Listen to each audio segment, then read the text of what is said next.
Good evening, everyone. Welcome to Gradeup's MBA preparation channel. So all of you must be eager for CAT and other MBA entrance examinations that are going to be conducted this year. And in the next 1 month, you are going to get notifications for some of the examinations. And I can assure you that within a month from now, because it has been generally the trend that CAT notification is announced by 15th of July. So within a month, you will have the notification for CAT. And before that, you will have the notification for NMAT as well. So it is high time that you fasten your shoes and boost up your preparation for these examinations. Okay, and these are the days when you need to gain momentum with your preparation. You need to be consistent for the next 5-6 months. Because this is the crucial time. Even if you have not yet started your preparation, you can still start well, and if you are consistent, then definitely you will be able to crack these examinations. Okay, so a lot of sessions people keep asking us about how to start the preparation, right? About different strategies, that how to do well in this section, that section. And I can tell you about quant DILR. Right, most of the teachers could, right, because we are very good with those sections, and we ourselves have nailed those sections in the examination, right? So when it comes to verbal ability, people keep asking us about verbal ability and what to do in verbal ability, right? How much should we read, what newspapers to read, how to prepare for RCs, where to prepare for grammar, for other MBA entrance examinations, what should be the strategy for verbal. Okay, so today we are going to announce that we are having a new faculty on board, right? So we are adding one faculty to our to us, and she is Shiva Sihak, and she is joining us as a verbal faculty, right? So that is the announcement that we are going to make, and she's an expert of English. She has been teaching for CAT, GMAT, GRE, so even the international examinations for the past 8 years. And she has also worked as an assistant professor in degree college. So she holds like a good command over the language, and she is going to join us in the show, and she'll be guiding you about how to prepare for verbal ability section, and that what are the strategies, how one should prepare for CAT and other MBA entrance examinations simultaneously. So she'll be joining us shortly, and she'll be talking about like how to prepare for verbal ability, what should be the structure, what should be the structured manner, what are the sources from which one could prepare for the examination, etc. Okay, so I think she has joined us. Hi Shiva ma'am, welcome to the session. Hello everybody. So I'm so happy to be part of the CAT vertical for a very long time. I've been seeing all these very hardworking people work here diligently, and so happy to be part of this team now. Ma'am, yes, we are also happy to have you as a part of the team. And like as I said, I just told these aspirants that they keep asking about verbal ability, right? Most of these CAT aspirants, right, they are able to do good in quant, but many of them struggle in the verbal ability section. So yes, so why don't you give some advice, that some tips that one should follow for the next 5-6 months, so that they could excel in this section. Sure. Guys, first of all, warm welcome to the platform. When we talk about preparation, and especially for a preparation like an exam like CAT, which is very, very competitive, it's extremely important to understand the structure of the paper. It is extremely important to understand what is being tested in here. So as far as my training as a mentor goes, so initially when I started teaching, I was only on one side of the scenario. I just knew one side of the scenario, and I would often wonder why these people are not able to do well in the verbal section of the paper, because as far as I'm concerned, I've been reading ever since. I love reading. That is my hobby. But that's not the same. That's not the case for everybody. There are people who enjoy something else, and reading is not their cup of tea. So I was not able to understand why these people are not able to get hold of of the basic things, why grammar is not up to the mark, or why, basic things like parajumble or basic things like contextual vocabulary, why are they not able to grasp it? It's only when I started teaching in degree colleges, I was able to see the other side of the spectrum as well, when I saw that, okay, what is being taught to us in the colleges is sometimes not in line with what is demanded in exams like CAT. That is why we need to put in some extra effort so that we are ready for these examinations. We are ready for the aptitude examinations. So it's extremely important to draw a line between English or mathematics for that matter and aptitude. So fundamental thing is that we must know it is not a test of English, it is actually a test of aptitude. And yes, over the years, you've seen how CAT has moved away from standard things, and it has moved towards being a reading examination for that matter. So that's the strategy, and that's the strategy that we'll keep on talking about as we interact regularly. How to read, what are the right ways of reading. Some people feel that fast reading is the best reading, which is of course not the case. So we'll talk about different kinds of readings, what is right, what should be done, should not be done, how to save time. So all these things we'll cover in the coming sessions.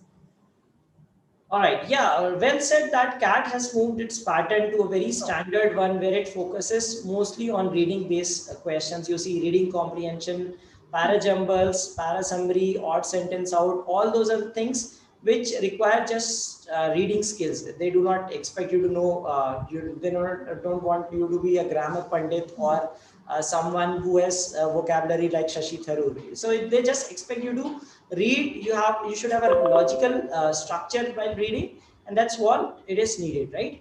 Sure. So ma'am, one big question that is hovering the minds of these aspirants is the notification is likely to come in 1 month, and one thing that all people are concerned about is the pattern.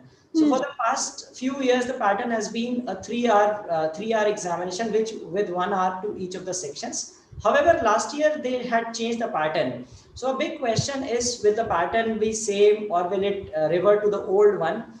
And what are the pros and cons, or does that even matter that what pattern it has? Sure. So, see, last year was an aberration.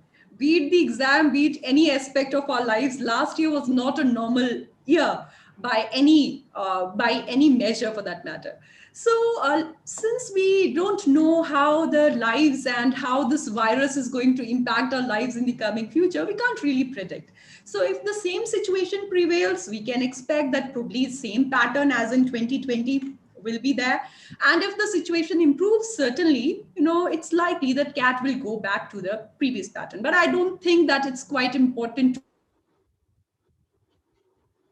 to talk about. And I think it's just a task of gossip mongers, people who want to waste time talking about what will happen and what the pattern should be. I think our task here should be to focus on the main thing, that is content. Content is very important. Your preparation is very important. Your understanding of the structure is very important. When it comes to VARC, reading is very important. Now, whether they want you to attempt all these questions within 3 hours, within 4 hours, within 10 hours, I think that is immaterial.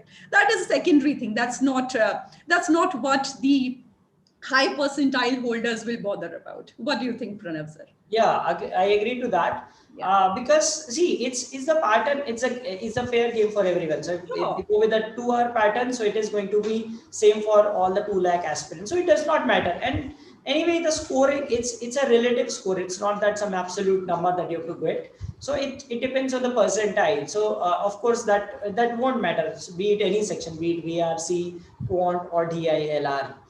So the one advice that you as you already said, that people should focus on the content and not worry about these trivial things. Okay, so you spoke about CAD. You said that it has a very standard pattern, but most of these aspirants do appear for other MBA entrance examinations like XAT, IFT, and MAT, SNAP, and whatnot.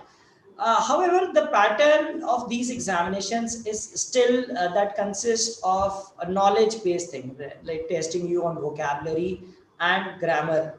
So, what tips would you like to give to these aspirants, how to prepare for these things, and what is the ideal duration that they should spend per day, etc., etc.?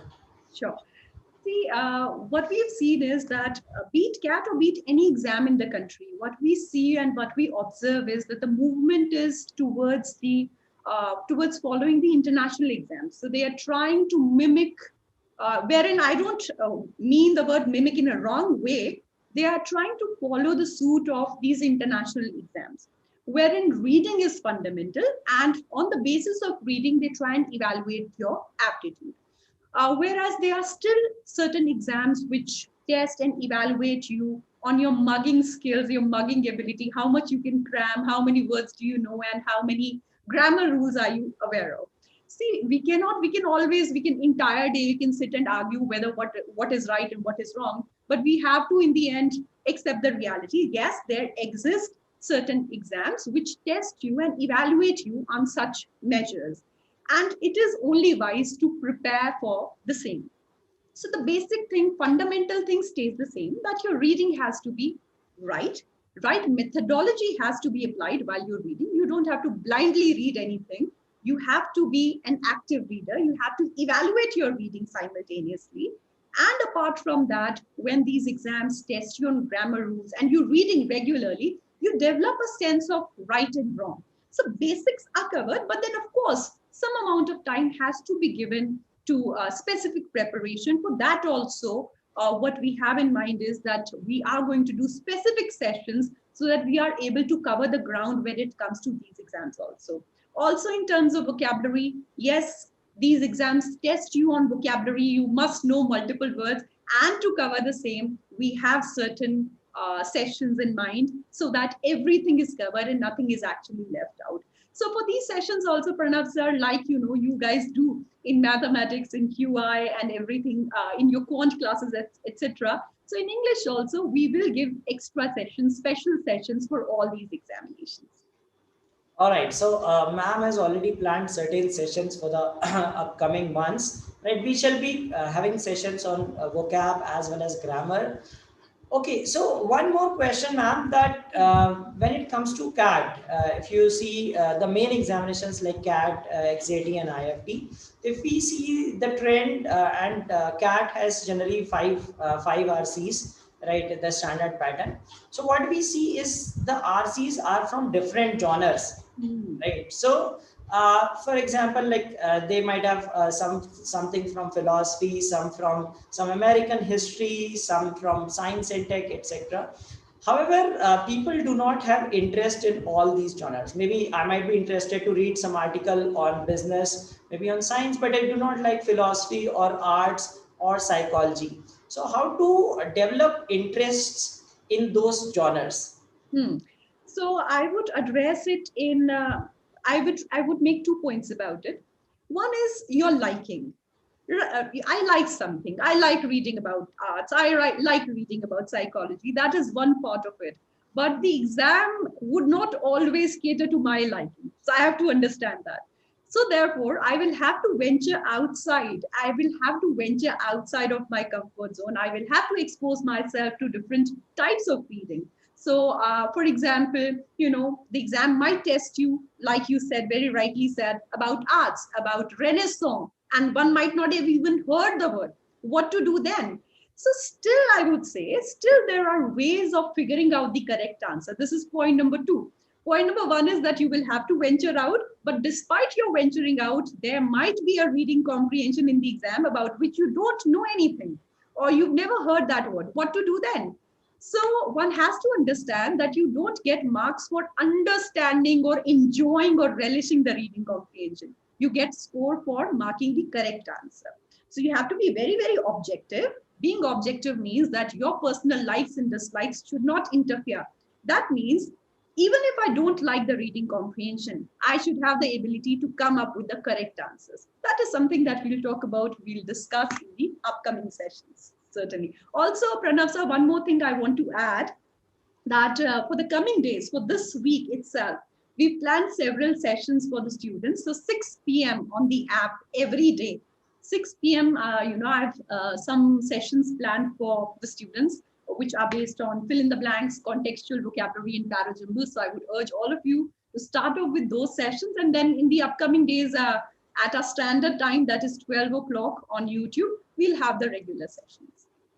Okay, so apart from the regular courses, she'll be available at 12 p.m. on YouTube. So every day, if you are subscribed to her channel, she'll have a session when she'll talk about all these things. And at 6 p.m. on Gradeup app, she'll have sessions on like fill in the blanks, contextual vocabulary, etc., etc. So like she has joined us as a verbal faculty, and from now on she'll be among those others who will be guiding you for CAT and other MBA exam preparation.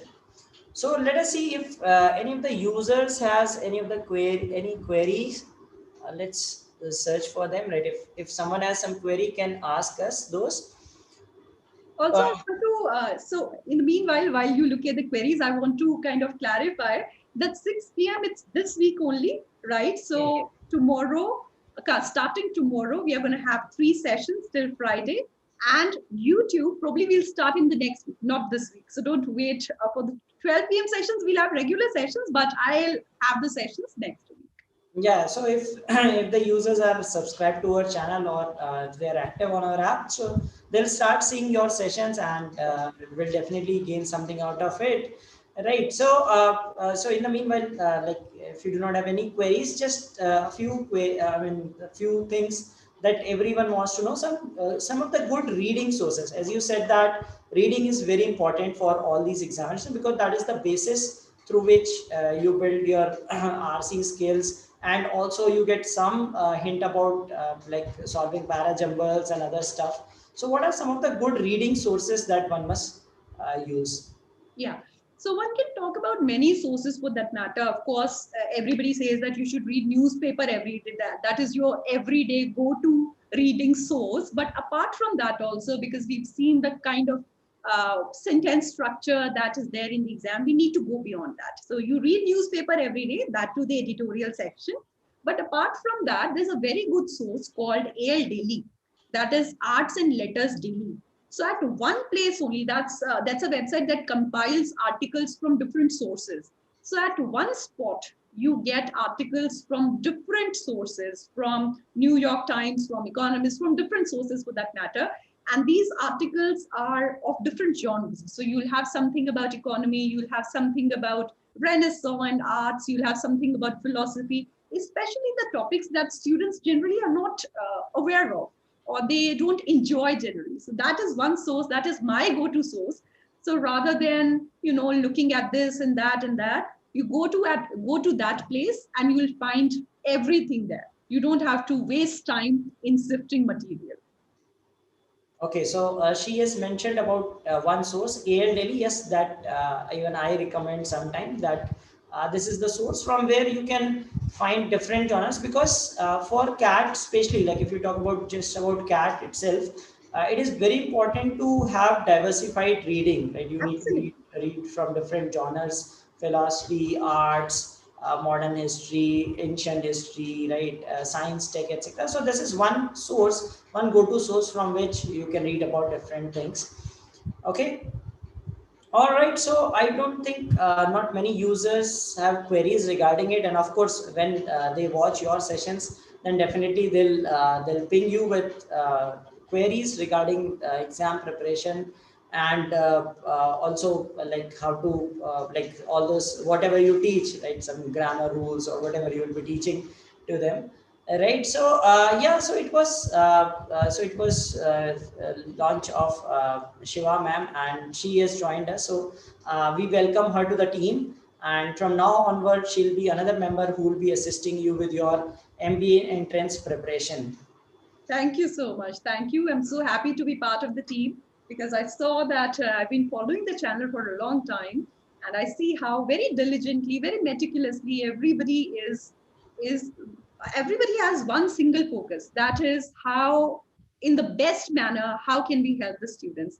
And about the platform also, I think it's like stating the obvious. When it comes to Gradeup, there is absolutely no compromise on quantity, and more than that, quality of the content is supreme. So I hope to serve you guys. I hope to interact with you. I hope to have very, very meaningful sessions with you guys in the coming future. All the very best, guys. Yeah, so yeah, thanks everyone. Now on, you will start seeing her on our YouTube channel as well as on Gradeup app, and she is promised that she'll be delivering the best content and putting efforts to serve you in the best possible manner so that you come out with flying colors in the upcoming MBA examinations. All right. Thank you. So thank you guys, and have a great day ahead.